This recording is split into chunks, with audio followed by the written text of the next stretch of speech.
Bonjour à tous, dans cette deuxième vidéo sur les probabilités conditionnelles, nous nous intéressons cette fois à la notion même de probabilité conditionnelle. Et pour introduire cette notion, nous allons nous servir du même exemple que celui qui a guidé la vidéo précédente. Exemple que je rappelle ici, on lance un dé à 20 faces. Suivant le numéro qu'on obtient, on choisit une urne parmi l'urne A ou l'urne B. Et ensuite, on tire une boule au hasard dans l'urne qu'on a choisie, et on regarde si elle est rouge ou blanche. Cette expérience aléatoire, on peut la modéliser donc par l'arbre pondéré suivant. Et nous nous étions arrêtés dans la vidéo précédente sur le fait que les nombres qui sont inscrits sur les branches du deuxième palier de l'arbre, eh bien ce ne sont pas les probabilités de R ni de R bar. Ce sont en fait des probabilités conditionnelles. Le 0,7 par exemple est une probabilité conditionnelle. À quoi correspond-il en fait? Eh bien, c'est la probabilité d'obtenir une boule rouge, mais sachant qu'on a choisi l'urne A. C'est la probabilité de R, mais avec l'information préalable selon laquelle on est dans l'urne A. Et comment note-t-on donc cette probabilité conditionnelle? Eh bien comme ça, c'est la probabilité donc de R, le R entre parenthèses comme d'habitude, mais pour dire que on sait que l'événement A a eu lieu, on fait figurer un petit a donc en indice, entre le P et la première parenthèse. Et de la même manière, évidemment, sur les trois autres branches du deuxième palier, ce sont aussi des probabilités conditionnelles. Le 0,3, il s'agit en fait de la probabilité de R bar sachant A. Le 0,1 correspond à la probabilité de R sachant A bar. Et le 0,9, c'est la probabilité de R bar sachant A bar. Par exemple, juste pour revenir sur le dernier exemple, ça veut dire que la probabilité de tirer une boule blanche, sachant qu'on est dans l'urne B, est de 0,9. Ce qu'on peut vérifier en regardant à nouveau le schéma sur l'urne, et effectivement 9 boules blanches sur 10. Alors, on a même une définition plus formelle qui va nous servir de formule en fait, pour quand on aura besoin de calculer des probabilités conditionnelles. Si A et B sont donc deux événements d'un même univers de probabilité, et tels que la probabilité de A est non nulle, alors la probabilité de B sachant A, qui est notée donc comme nous l'avons vu avant, c'est le nombre P de 1 inter B divisé par P de 1. Et pour illustrer cette définition, rien de tel qu'un exercice rapide, reprenons la même situation que celle de tout à l'heure, revoici l'arbre, et la question est la suivante. Après avoir réalisé l'expérience, à la fin de l'expérience, j'affirme qu'on a tiré une boule rouge. On sait qu'on a tiré une boule rouge. La question c'est, puisqu'on a tiré une boule rouge, quelle est la probabilité que cette boule a été tirée de l'urne A plutôt que de l'urne B? Autrement dit, en termes de traduction avec des probabilités conditionnelles, cela donne quelle est la probabilité de A sachant R. Je vous laisse donc y réfléchir en mettant la vidéo en pause. Vous avez besoin d'utiliser cette formule-là et donc de calculer deux choses, la probabilité d'une intersection et la probabilité d'un événement. Remettez la vidéo en marche quand vous avez trouvé.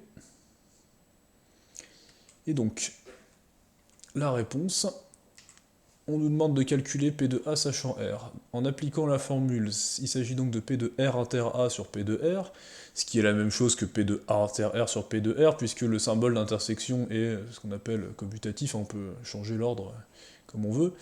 Le P de A inter R, on a vu, et on appelait ça la règle du produit, qu'on calcule ça en multipliant les nombres rencontrés sur les branches du chemin qui passe par A et R. Il s'agit donc de 0,4 fois 0,7. Et de la même manière, je vous renvoie à la première vidéo si vous ne comprenez pas comment c'est calculé, mais la probabilité de R vaut 0,4 fois 0,7 plus 0,6 fois 0,1. Et quand on calcule tout ça, on obtient un nombre qu'on doit approcher, si on veut un résultat qui est un peu concret, et quand on approche, on trouve à peu près 0,824, c'est-à-dire que la probabilité que la boule a été tirée de l'urne A, sachant que la boule tirée est rouge, c'est à peu près de 82,4%. Alors, quelques remarques pour finir. La première chose, c'est qu'il est fondamental de ne pas confondre la probabilité de A inter B et la probabilité de B sachant A. La différence fondamentale là-dedans, ce qu'il faut vraiment bien comprendre, c'est que la probabilité de A inter B, ça veut dire, je me situe au début de l'expérience, et j'aimerais savoir quelle est la probabilité que les événements A et B aient lieu. Par exemple, là, avec la probabilité de A inter R, hein, dans mon exemple précédent, ça voudrait dire, eh ben, j'ignore tout de ce qui s'est passé, et j'aimerais savoir quelle est la probabilité que la boule tirée soit rouge et qu'elle provienne de l'urne A.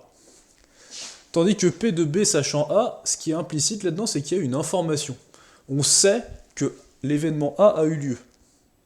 Par exemple, dans l'exemple précédent, là encore, si je calcule P de R sachant A, donc remplacer B par R si vous préférez, c'est la probabilité de tirer une boule rouge sachant qu'elle provient de l'urne A, et là c'est complètement différent.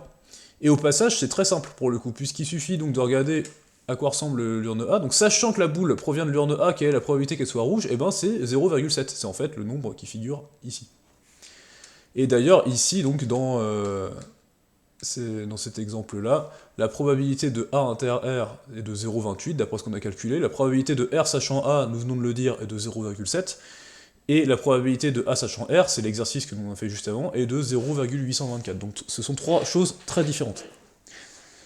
Mais voilà, à retenir, il y a vraiment cette notion dans la probabilité conditionnelle d'information qu'on connaît. Alors que là, le P de A inter B, il s'agit vraiment de savoir quelle est la probabilité que deux événements se produisent en même temps, alors que, à la base, on n'a pas d'infos.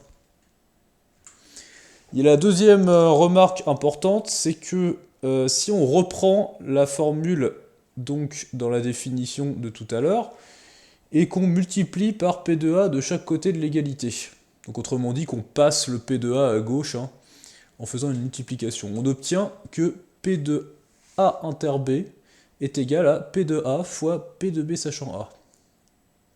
Et si on regarde de plus près sur un arbre de probabilité, comme par exemple celui-là, P de A fois P de R sachant A, il s'agit en fait de multiplier les deux probabilités qu'on rencontre sur les branches, et ça nous donne P de A inter R.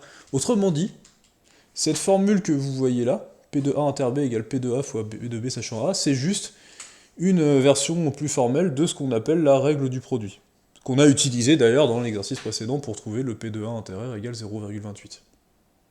Donc elle découle en fait de la définition de probabilité conditionnelle.